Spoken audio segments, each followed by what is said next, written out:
오늘 이 귀한 주일 아침에 하나님께서 주신 말씀을 봅니다. 로마서 8장 1절 2절입니다. 우리 다 함께 봉독하겠습니다. 그러므로 이제 그리스도 예수 안에 있는 자에게는 결코 정죄함이 없나니 이는 그리스도 예수 안에 있는 생명의 성령의 법이 죄와 사망의 법에서 너를 해방하였습니다. 아멘. 할렐루야. 여러분 살아계신 하나님을 찬양하고 경배합니다. 우리 하나님은 살아계시고요. 오늘도 여러분과 함께 하십니다. 우리 이 인사를 좀 같이 해볼게요. 인사 여러분에게 드릴 텐데 외우세요. 여러분 사람 따라합니다. 살아계신 하나님께서 당신과 함께 하십니다. 당신과 함께 계십니다. 당신과 함께 계십니다. 우리 앞뒤 좌우로 같이 인사하겠습니다. 살아계신 하나님께서 당신과 함께 계십니다. 시작. 살아계신 하나님께서 당신과 함께 계십니다. 아멘, 아멘. 여러분 이 인사가 여러분의 삶의 고백 되시기를 주님의 이름으로 축복합니다. 아멘. 여러분 우리는 지난주 월요일부터 40일 감사 새벽 기도회를 시작했습니다. 여러분 딱 5일 지났어요. 그러니까 여러분 8개 주간 중에서 우리 8주 정도 할 건데요. 아직 시간이 많이 남았으니까 여러분 꼭 한 번씩 나오시고 20일 이상은 좀 하겠다고 생각도 좀 하시고 여러분 그렇게 되시기를 주님의 축복합니다. 죽어도 새벽은 못하겠다. 뭐 이렇게 하시는 분들은 어떻게 못하겠고요. 돌아가시면 안 되니까요. 그러니까 여러분 새벽 그래도 이때 새벽을 깨워서 기도하는 일은 참 중요할 것 같습니다. 여러분 새벽에 로마서 말씀을 보고 있습니다. 실제로는 새벽에 잠시 보기에는 방대하고 아주 깊이가 있는 그런 말씀이죠. 하지만 이렇게 시도한 이유는 그래도 너무 중요하니까 그중에 핵심이라도 좀 함께 보고 우리가 삶에 적용할 수 있는 부분들은 좀 다짐도 해보고 그러려고 말씀을 준비하고 있습니다. 또한 우리는 지난 주일 로마서 말씀을 보면서 내 마음에 법이 있다라는 말씀을 가지고 말씀을 나눴지요. 하나님이 모세에게 주신 율법으로부터 이어져 온 하나님의 법. 그러니까 하나님이 어떻게 살라고 하시나 이거는 율법으로부터 이어졌어요. 그런데 이 땅에 예수님이 오심과 동시에 그 율법은 이제 예수님으로부터 완성되고 맞춰지게 됩니다. 그렇다고 해서 율법을 폐기할 수 있는 것은 아니지만 폐기해서도 안 되지요. 그런데 예수 그리스도를 믿는 것으로 율법은 완성이 됐어요.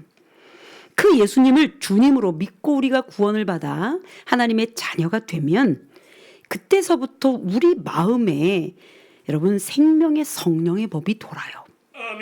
물론 법이라고 해서 우리의 글로 명문화되어 있는 그런 법은 아닙니다. 그러나 우리를 살리는 일을 하고 있는 규칙이에요. 우리를 지금 살려주는 역할을 한다고요. 실제 우리 안에서 일하는 법이 2개가 있습니다. 로마서 8장 1절 2절의 말씀으로 말하면 하나는 죄와 사망의 법이요 다른 하나는 생명의 성령의 법입니다. 지난주에 숙제처럼 여러분에게 한번 테스트해보라고 그랬어요. 하셨나 모르겠습니다. 일주일 보내시면서 여러분 안에 어떤 법이 움직이셨어요? 죄와 사망의 법이요? 아니면 생명의 성령의 법이요? 여러분 그리스도 예수 안에 있는 자에게는 생명의 성령의 법이 움직인다고 하셨기 때문에 예수 안에 있는 자들이 실제 그리스도인으로 살아갈 때 죄와 사망의 법이 딱 끊어져야 되는 거잖아요. 아니 그런데 왜 2 법이 움직인다고 그렇게 말을 할까요? 로마서 8장 1절부터 보면 사도 바울이 선언하는 것은 우리가 구원받아 하나님의 자녀가 되면 절대로 정죄받을 수 없대요. 정죄. 이 뜻은 뭐냐면 구원받으면 이제 실패가 없다는 거죠. 구원받으면 멸망으로 빠지지 않는다는 거예요. 구원받으면 너 그래서 안 돼 라고 하는 다른 이들의 정죄감을 받을 필요가 없고 받을 수도 없다는 거예요. 그러니 여러분 죄와 사망의 법에 의하여 자주 지배당하듯 살고 있다면 우리는 왜 그런가를 좀 질문해 봐야 돼요. 그 해결을 로마서 8장에서 계속 이어갑니다. 구원받아도 이상하게 이 2개의 법이 자꾸 움직인다는 거죠. 그것을 어떻게 표현했냐면 육의 생각이 있고 영의 생각이 있대요. 육의 생각에 따라 하는 육의 일이 있고 영의 생각에 따라 하는 영의 일이 있다는 거예요. 그러니 그 둘의 관계를 잘 구분하고 분별해서 잘 싸우라는 거예요.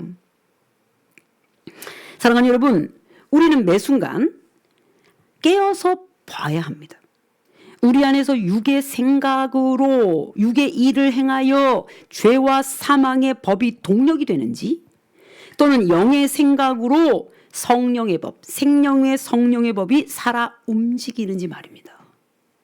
이 구분을 사도 바울식으로 말한다면 생명과 사랑의, 여러분, 생명과 사망의 이분법적 구별이 되는 거예요. 사도 요한식으로 말하면 빛과 어둠의 이분법적 사고인 거예요. 즉 생명이냐 사망이냐, 또는 빛이냐 어둠이냐, 실제 우리 안에서 두 가지가 공존하고 있어요. 그리고 싸워요.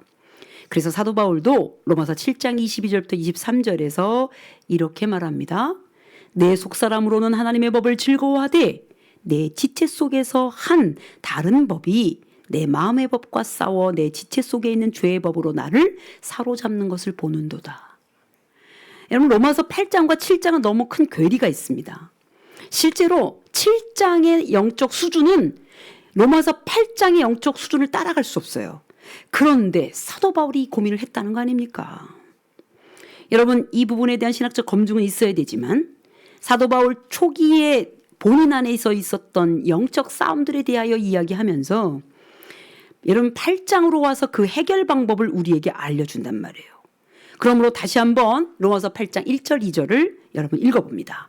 여러분 함께 읽겠습니다. 시작. 그러므로 이제 그리스도 예수 안에 있는 자에게는 결코 정죄함이 없나니 이는 그리스도 예수 안에 있는 생명의 성령의 법이 죄와 사망의 법에서 너를 해방하였습니다. 아멘. 그리스도 예수 안에 있는 자, 이 사람은 자신이 스스로는 아니지만 죄와 사망의 법을 이기고 해방된 존재로 살아간다고 성경은 언명하죠. 정확하게 선언합니다. 이건 이루어지는 거죠. 그러므로 가장 중요한 그 부분도 점검해 보는 것이 중요하지요. 내가 구원받았는데, 내가 그리스도인인데 왜 내 안에서 이 두 개의 법 중에 자꾸 죄와 사망의 법이 죽을 것 같은 절망적인, 그리고 안 될 것 같은 낭망하는, 안 된다고 하는 불평이나 이 모든 나를 죽이는 이 역사가 도대체 나를 왜 이렇게 점령하지? 한번 물어보셔야 되죠. 아니, 구원받은 것을 전제로 하는 겁니다. 그래서 여러분 이제 물어봐야 돼요. 뭐요? 여러분, 이건 자주 물어봐야 되는 문제이기도 해요.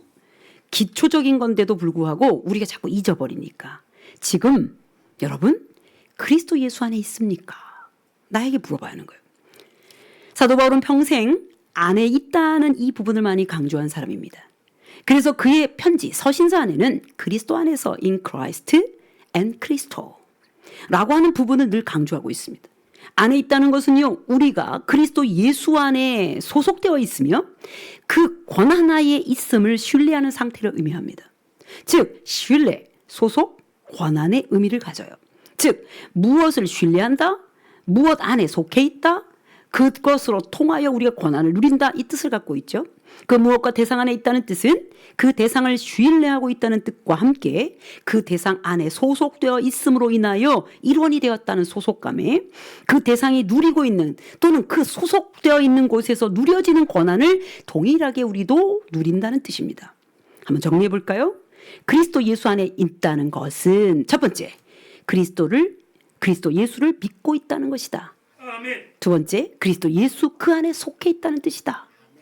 세 번째, 그리스도 예수께서 누리는 권한을 우리도 누린다는 뜻이다.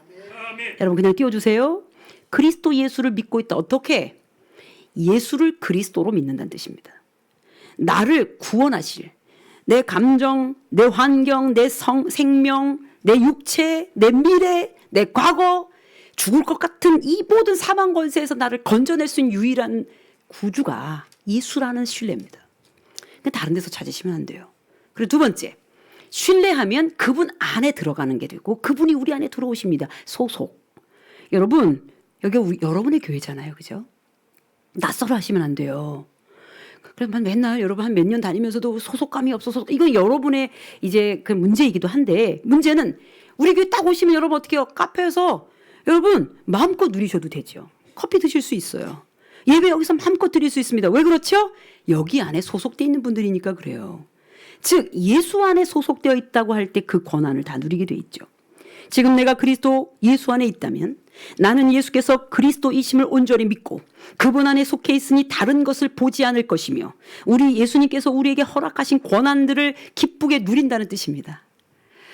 이제 MZ세대 그런데 너무 어렵습니다. 더더욱이나 요즘 MZ세대 다음은 뭐 알파세대인지 뭔지 그렇게 얘기하는데 더 어려워요. 책을 막 몇 권 읽어도 안 돼요. 이해가 안 됩니다. 적응하기 더 어렵습니다. 더 그렇겠죠, 이제는. 그런데 여러분, 그들끼리의 공동체가 있겠죠. 그들 안에 들어가는 게 얼마나 어려운 줄 아십니까? 애들이 끼워주지 않습니다. 이 아이들과 신뢰가 쌓이지 않으면 그들은 관심사에 넣어주지 않습니다. 요즘은 아이들이 카톡으로 안 한대요. 인스타그램으로 서로 이야기한대요. 카톡으로 나누는 거는 이제 세대가 많이 뒤쳐졌다네요. 여러분, 그러니까 여러분 카톡해도 여러분 이제 또는 아이들이 정말 관심 있는 사람들에겐 바로바로 연락이 오거나 이모티콘이라도 보내주는데 자기가 벌써 별로 끼워주지 않고 싶으면요.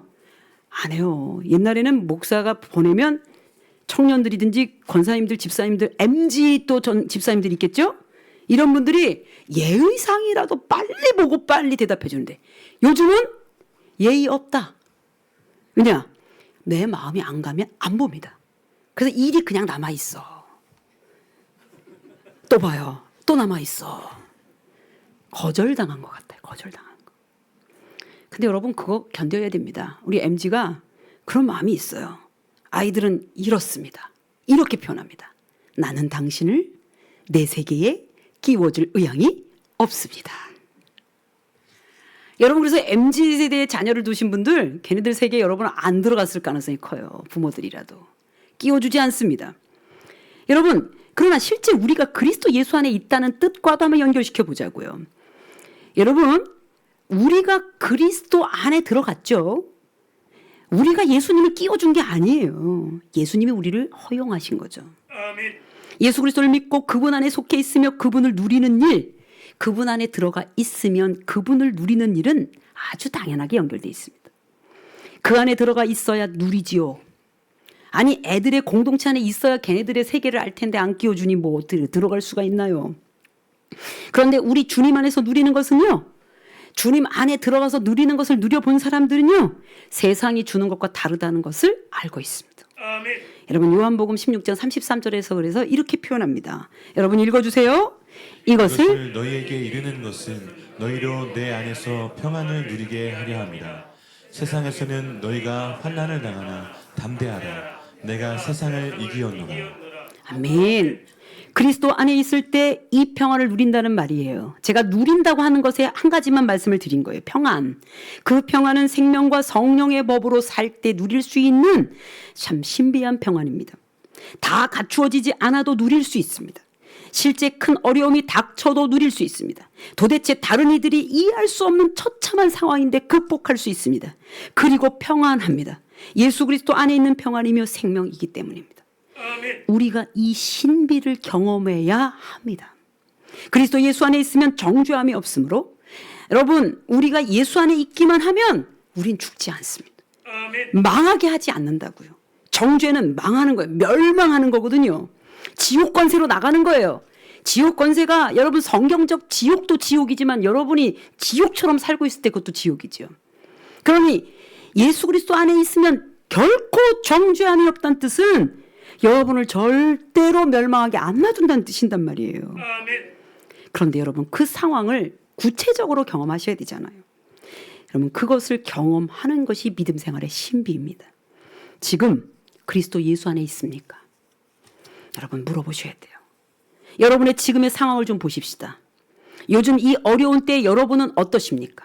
지금 여러분은 어떤 상태입니까? 여러분 지금 어떤 상태입니까? 라고 묻지만 제가 여러분 경제적 상황과 심리적 상황과 가정적 관계적 상황만을 묻는 것은 아닙니다. 그것이 함축되어 있지만 정말 목사의 바람은 그것이 기초적으로 있어도 그걸 넘을 수 있는 영적 형편을 묻는 겁니다. 여러분 지금 요즘 어떠십니까? 그리스도 예수 안에 있으면 생명의 성령의 법으로 해방된다고 말씀하셨단 말이에요. 그리고 여기서 생명의 성령의 법으로 해방된다고 하셨는데 그 해방된다는 뜻이 그 자유롭게 된다는 뜻이 우리를 더 이상 얽매이게 하는 것이 없다는 뜻인데 이런 복잡한 삶의 정황들이 여러분을 아주 복잡하게 얽어매고 있단 말입니다. 근데 여러분 어떻게 견디고 계시죠 지금? 오늘 읽은 로마서 8장의 본문으로 보면 내가 그리스도 예수 안에 있다면 지금의 나의 상태는 죄와 사망의 법에서 해방된 상태가 된다고 하는 건데 그게 답이라는데 왜 이렇게 답답하죠? 지금 우리 상태가 생명의 성령의 법으로 해방된 상태인지 좀 보자는 거예요. 실제 죄 그리고 사망은 법이랄 것도 없어요. 우리를 불편하게 하고 죽을 것 같게 하고 정말 낭망하게 하고 한다면 이미 여러분 그 법의 지배를 받고 있는 거거든요. 그럼 나오셔야 되잖아요. 그죠? 얽매이는 것이 없는 해방의 상태로 나올 수 있다고 하셨으니 여러분 그 말씀이 우리에게 이루어진다고 한다면 우리가 나와야 되는 거잖아요. 말씀을 준비하면서 저도 실제로 적용하죠. 마가복음 12장이 떠올랐어요. 어느 날 바리새인과 헤롯 당 사람들이 한 편을 먹고 왔습니다. 그들은 완전히 다른 노선의 사람들인데 예수님을 공경에 빠뜨리기 위해서는 한 편을 먹어요. 그리고 두 사람들이 왔죠. 두 부류들이. 그리고는 예수님을 세금 징수에 관련해서 공경에 빠뜨립니다. 그들의 속은 예수님을 무시하고 싶어요. 그런데 여러분 겉으로는 어떻게 말하는 줄 아십니까? 이 사람들 참 이상한 사람들이에요. 마가복음 12장 14절입니다. 이거 여러분이 좀 읽어주세요. 읽겠습니다. 와서 이르되 선생님이여 우리가 아노니 당신은 참되시고 아무도 꺼리는 일이 없으시니 이는 사람을 외모로 보지 않고 오직 진리로서 하나님의 도를 가르치심이니이다. 가이사에게 세금을 바치는 것이 옳으니까 옳지 아니하니까. 저는 유대인들의 이런 게 너무 싫어요. 속은 예수님을 잡아 죽일 생각을 하는 건데 겉으로 이렇게 말하는 거예요. 당신은 참되시고 아무도 꺼리는 일이 없으시고 사람을 외모로 보지 이제 이상하다. 목소리가 이상한 목소리. 갑자기 약간 북한 말투가 나오네. 사람을 외모로 보지 않고 오직 진리로서 하나님의 도를 가르치시는 분이십니다. 이렇게 얘기하는 거예요. 저는 이런 부분이 참 마음에 안 드는데 근데 재밌습니다. 왜 그러냐면 그들이 그냥 말한 건데 진리예요. 그들이 언급한 것이 사실이란 뜻입니다. 예수님 참되신 분 맞고요. 아무도 꺼리지 않는 분이십니다. 진리로 하나님의 도를 가르치시는 분이에요. 그리고 사람을 절대로 외모로 판단하지 않으세요. 그들은 인정하고 싶지 않으면서도 인정해버린 거죠. 그들이 하는 말 조금 보십시오. 예수님이 그런 분이신데 그중에 예수님이 아무도 꺼리지 않는다. 아무도 꺼리는 일이 없다. 요걸 보자고요.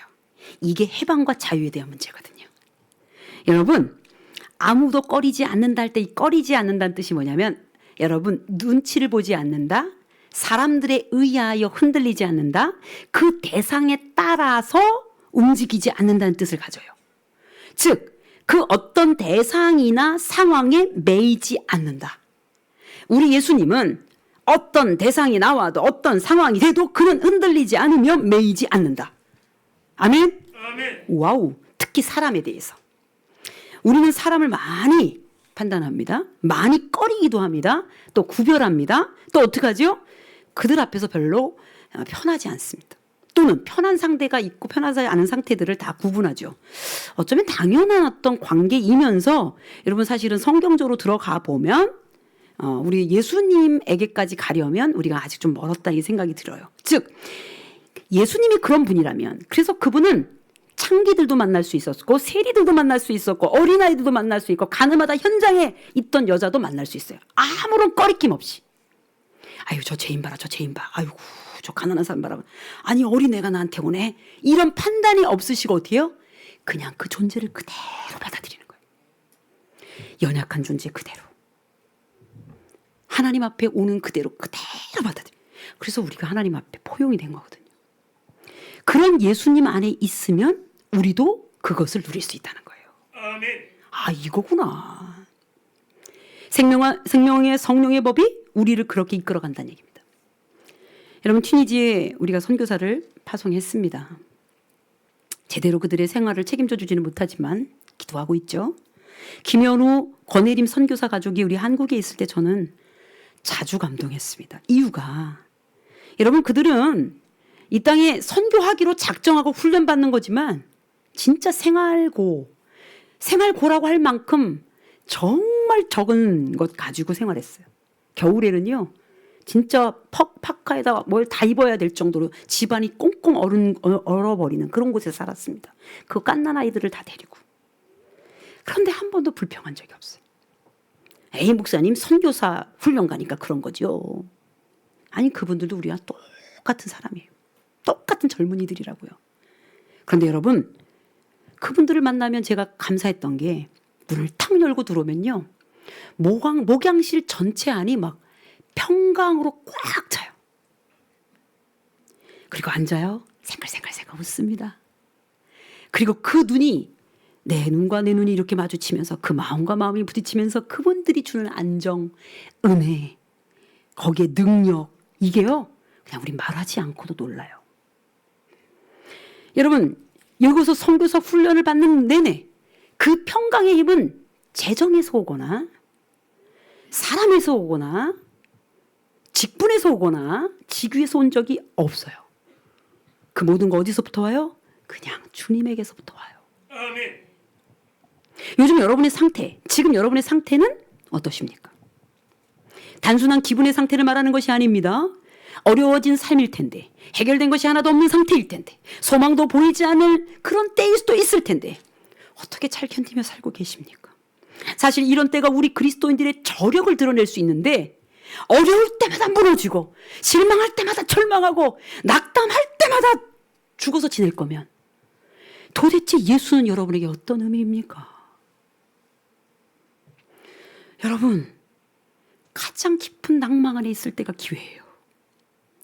그때 나를 움직일 수 있는 힘이 없을 때가 진짜 주님이 힘주실 때라고요. 그걸 경험하는 것은 큰 은혜입니다. 너무 아프지만. 여러분 안에 살에 움직이는 생명의 성령의 법이 하나님의 말씀으로 드러나는 능력을 보셔야 돼요. 아멘. 우리가 그것 때문에 이렇게 모인 거예요. 여러분, 그 능력을 드러낼 수 있는 첫 번째 도구는요, 여러분, 우리의 입에서부터 나와요. 분위기에서 이미 나오는 거는 뭐 마찬가지지만 입으로부터 우리는 의지적 결단으로도 나올 수 있습니다. 이렇게 말씀을 준비하는데 여러분, 동화 같은 이야기 우리 아시는 거 있어요. 다윗이 떠오르는 거예요. 하나님이 왜 다윗을 그토록 사랑하셨는지가 우리는 증명되는 것이죠. 뭐 하나님의 방법은 내가 알 수 없지만, 여러분, 다윗과 골리앗 싸움 아시죠? 강력한 군대였고 강력한 나라였던 블레셋이 이스라엘을 쳐들어왔습니다. 문제는 국가를 보호해야 될 국가 지도자인 사울 왕은 이미 무능력해요. 군대를 이끌 지도자들은 무기력한 상태입니다. 백성들을 보호할 수 없습니다. 속수무책 그들에게 당하고 있을 때 다윗이 못 참고 나옵니다. 어린 소년 다윗이었어요.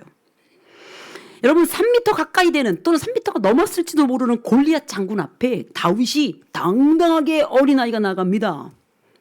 그런데 여러분, 이걸 동화로만 보셨습니까?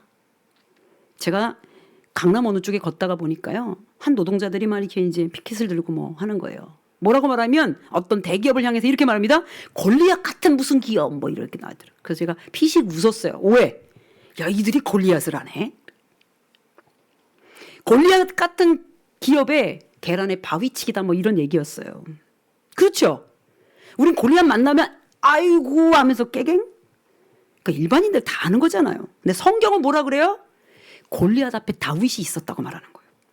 여러분, 사무엘상 17장 45절부터 47절 저랑 같이 읽어볼게요. 먼저 읽어주세요. 시작. 다윗이 블레셋 사람에게 이르되 너는 칼과 창과 단창으로 내게 나아오거니와 나는 만군의 여호와의 이름 곧 내가 모욕하는 이스라엘 군대의 하나님의 이름으로 내게 나아가노라. 여러분, 45절 읽을 때 막 이렇게 읽고 싶어요. 다윗이 블레셋 사람에게 이르되 너는 칼과 창과 단창으로 내게 나오거니와 나는 만군의 여호와의 이름 곧 내가 모욕하는 이스라엘 군대 하나님의 이름으로 내게 나아가노라. 할렐루야. 이렇게 읽어야죠. 46절 제가 읽습니다. 오늘 여호와께서 너를 내 손에 넘기시리니 내가 너를 쳐서 네 목을 베고 블레셋 군대의 시체를 오늘 공중에 세워 땅의 들짐승에게 주어 온 땅으로 이스라엘의 하나님이 계신 것을 알게 하겠고. 47절 여러분이 시작. 또 여호와의 구원하심이 칼과 창에 있지 아니함을 이 무리에게 알게 하리라. 전쟁은 여호와께 속한 것인즉 그가 너희를 우리 손에 넘기시리라. 그가 너희를 우리 손에 넘기시리라. 아멘. 할렐루야. 아멘. 아, 좀 이렇게 좀 힘차게 좀. 그가 너희를 우리 손에 넘기시리라. 다윗이 하나님의 이름을 걸고 골리앗과 맞선 겁니다. 그리스도인들은 준비되어 있는 이 땅의 무기를 가지고 싸우는 사람들이 아니에요. 아유, 돈이 없어서, 아유, 힘이 없어서. 여러분, 그게 준비되어야 싸우시겠습니까? 여러분, 그리스도인들은 이 땅의 무기, 실제로 그걸로 싸우지 않는다고요. 만일 이 땅에서 사용할 수 있는 무기로 물질을 주셨습니까? 권력을 주셨습니까? 자기를 위해서 쓰면 안 되죠. 누구를 위해 싸워야 합니까? 이것은 하나님 나라를 위해서 싸워야 돼요. 하나님을 위해서 싸워야 돼요. 그러므로 우리 그리스도인들은 주 하나님의 이름, 우리 주 예수 그리스도의 능력으로 싸우는 사람들입니다. 아멘. 여러분, 아멘을 너무 아끼지 않게 되기를 주님으로 축복합니다. 아멘. 여러분, 아낄 거는 좀 제발 딴 거 좀 아끼시고 아멘은 안 아끼시게 되기를 주님으로 축복합니다. 아멘. 현실이 정말 견디기 어려운 지경일 때, 달리 방법이 없어서 빈손일 때, 바로 그때가 그리스도 예수 안에 있는 힘을 쓸 수 있는 때입니다. 진짜 죽을 것 같을 때 눈물밖에 안 나올 때 어디 가실 거예요, 여러분? 대체로 우리에게 문제가 되는 것은 우리가 살아가는데 꼭 필요한 것들이 문제가 돼요. 예를 들면 재정이 부족해. 가족에게 문제가 생겨요. 자녀들이 내 마음대로 안 돼. 아이, 남편이 말을 안 들어. 그리고 친족 중에 왜 이렇게 시자 들어가는 분들하고 문제가 생겨. 근데 여러분, 그건 현실적 문제잖아요. 근데 여러분, 지극히 현실적일 수 있는 그 문제 앞에 여러분은 어떻게 해결을 하시냐고. 우리 그리스도인들에게는 이 땅의 무기 가지고 쓰는 게 아니라고요. 그러니 그 현실적 요구보다 앞서야 될 게 뭐냐? 영적 요구이며 갈망입니다. 여러분, 조심스럽지만 저희 가족 이야기를 좀 하겠습니다. 저희 모친 권사님 이야기를 좀 하려고 그래요. 우리 엄마 긴장. 사실 저희 어머님하고 저는 너무 달라요. 입맛도 달라, 성격도 달라. 그래서 여러분, 원래 우리 아버님 천국 안 가셨으면 3대 3이거든요. 근데 우리 아버님이 천국 가셔서 3대 2가 됐어요. 제가 아버님을 닮았거든요. 근데 정말 어머니를 좀 더 많이 닮았으면 제가 좀 더 유능한 목사가 됐을지도 모르겠습니다. 저희 어머님, 우리 어머님 지혜를 따라갈 수 없습니다. 우직하십니다. 말씀도 별로 없으세요. 그리고 진짜 우리 엄마가 대단한 건요, 큰 공경이 오잖아요. 우리 어머니 얼굴에 표시 하나도 안 납니다. 요동이 없어요, 요동이. 근데 여러분, 그거 우리 어머니 성격으로만 버티는 거 아닙니다. 아주 어릴 때요, 70년대죠. 정말 먹고 사는 문제가 현실일 때, 그때 여러분 대한민국이 거의 8, 90%가 다 어려웠어요. 뭘 8, 90%요? 한 0.1, 1%가 이런 분들만 잘 살았지. 우리 거의 어려웠어. 먹고 사는 게 진짜 문제였어요. 저희는 저희 아버님이 선비 같아가지고요. 우리 아버님은 혼자 아주 선비셨어요. 저희 어머님이 그러니까 생활전선에. 그럼 여러분 어떻게 돼요? 먹고 사는 문제가. 그럼 우리 엄마는 그런 거예요. 네 아버지는 말이야, 응? 도대체 말이야. 이런 적이 한 번도 없다고요. 어머니의 입에서 우리 아버님 이야기를 들어본 적이 없습니다. 애들을 붙들고 가난과 관련된 부분에 여러분 처절함을 얘기한 적이 없으시다고. 우리 어머님이요, 대단한 분입니다. 제가 잘 모셔야 되는데 많이 싸워요. 너무 다르니까. 근데 여러분, 진짜 먹고 사는 문제가 생겼을 때 정말 이해 안 되는 일을 우리 엄마가 하시더라고요. 기도하는 권사님들 중에 은사도 강하고 그런 분들을 모시고 가정 예배를 드리는 거예요. 아니, 먹고 사는 게 문제인데 권사님을 모시고 예배를 드려.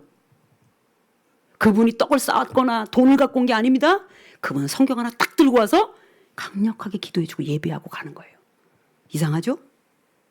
아니, 먹고 사는 문제가 걸렸는데, 그러면 딴 사람들은 먹고 사는 문제에 목숨 걸죠.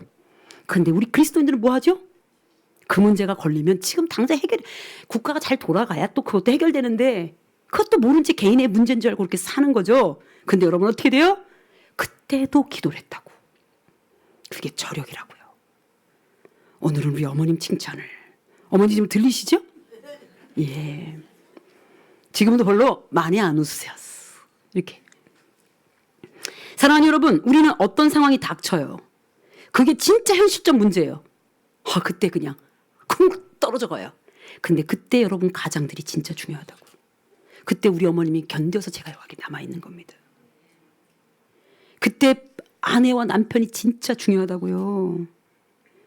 애들이 살아갈 힘을 어디서 보냐면요. 잘 견뎌주는 영적 부모 밑에서 애들이 자라나는 거예요. 아멘. 우리 자체 힘으로 견디지 않습니다. 주님이 공급하시는 힘으로 견딘다고요. 아멘. 할렐루야. 아멘. 아멘. 아끼지 말라고 했어요.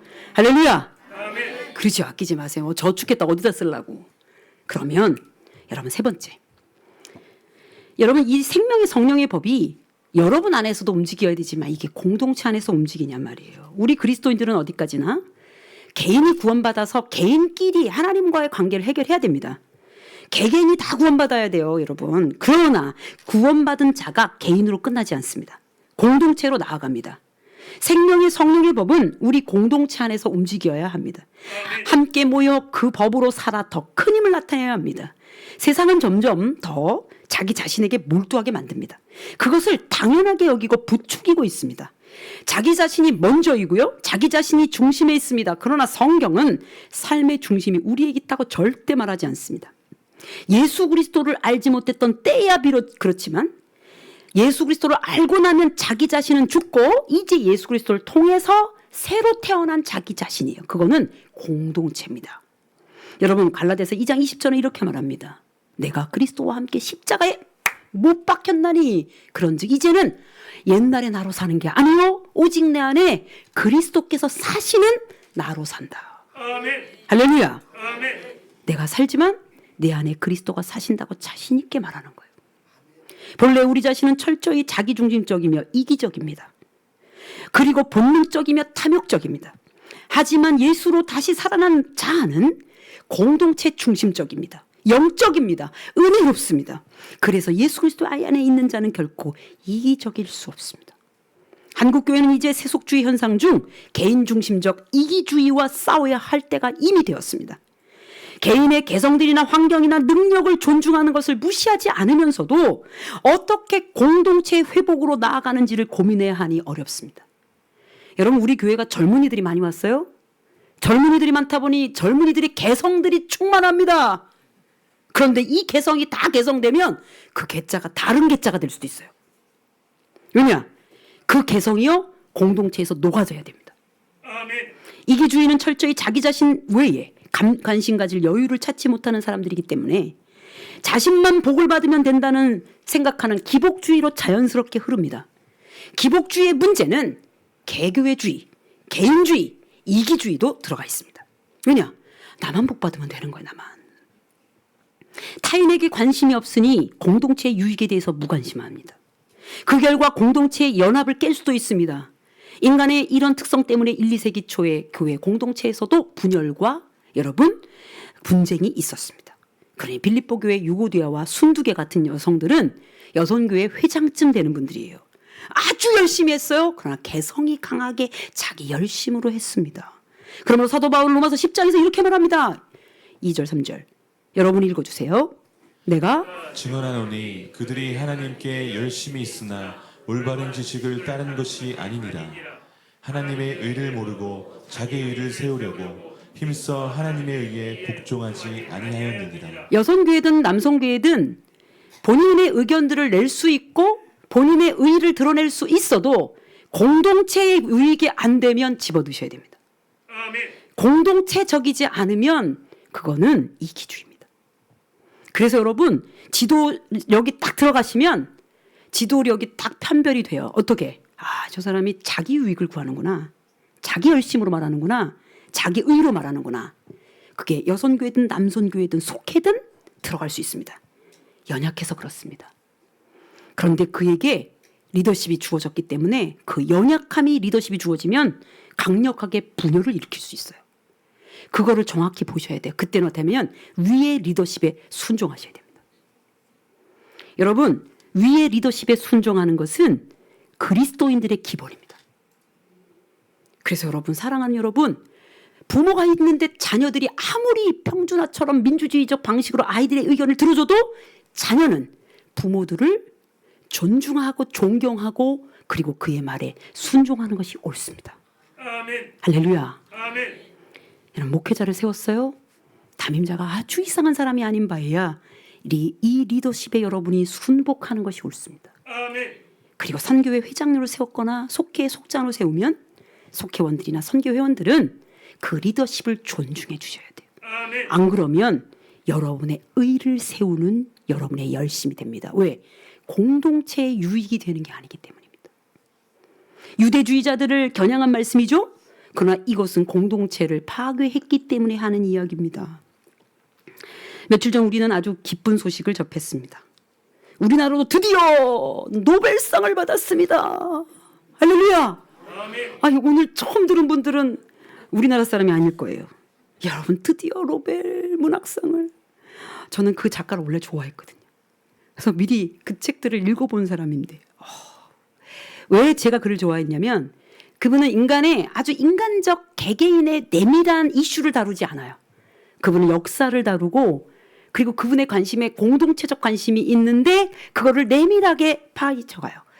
그리고 저는 사실은 좀 어둡게 진행이 돼도 따뜻하다고 느꼈거든요. 근데 그분이 받은 작품이 또 그렇더라고요. 그럼 여러분 이제 그래서 막 받았으니까 너무 좋잖아요. 여러분 일본의 무라카미 하루키 같은 정말 거장과 싸워서 이긴 사람입니다. 그분이. 그러니까 중국과 여기 일본과 우리나라가 올라왔는데 우리나라께 된 거예요. 너무 놀랍습니다. 감사하죠. 그런데 여러분 그분이 크리스천인지 아닌지는 알 수 없는데 그래서 그분의 자료를 막 뒤지다가 감동한 인터뷰 자료가 있어가지고 이분이 크리스천 아닐까? 이렇게 생각했다니까요.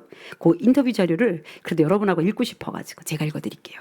아마 작품이 어둡다는 얘기를 들었나 봐요. 어둡다는 얘기를 하도 들었어요. 이제 한강 작가가 얘기하는 겁니다. 제 입으로 내 소설은 어둡지 않다고 말하면 다들 웃으시긴 해요. 그러나 저는 어둡지 않다고 생각해요. 왜냐고요? 빛을 향하고 있다면 그건 어두운 상태가 아니니까요.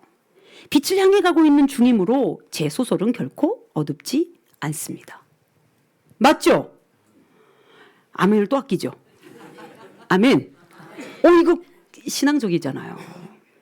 여러분 지금 돈도 없는 사람들이. 여러분 우리 지금 아기 없고 우리 다현이가 우리 첫 아기. 바로 전 땅에 있는 아이는 우리 지우 이렇게 돼 있습니다. 이 아기 엄마들이 애가 4-5이에요. 그런데 여러분 아시나요? 저기 2층에 있는 저 아기 방들 우리 교회학교 방들을요. 그 아기 5 엄마와 그리고 우리 반주하는 이 아기 엄마가 이 아기는 다 컸죠. 여기는. 여러분 새벽 예배 끝나고 몰래 그리고 여러분 보시기도 전에 둘이 몰래 그 갓난아기를 앉혀놓고 앵앵 우는데 막 청소를. 근데 여러분 그거 왜 하는 거예요? 우리 아이들이 쓸 방이니까 하는 거잖아요. 근데 여러분 이런 거죠. 그 마음 가운데 자기의 개인적 이기적 어떤 게 있습니까? 아니에요. 그러니까 그걸 보고 어떤 분들이 그런 얘기를 했다는 거예요. 이게 세속적 얘기라고 봐요.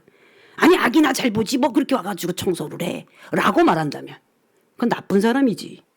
왜 그러냐면 아기가 있어 불편한 어둠처럼 보입니까 그게? 우리 어둠이 아니잖아요. 왜요? 얘가 크고 있고 엄마가 지금 이렇게 교회를 위해서 청소하는데 애가 보겠지 뭐. 그리고 어떻게 돼요?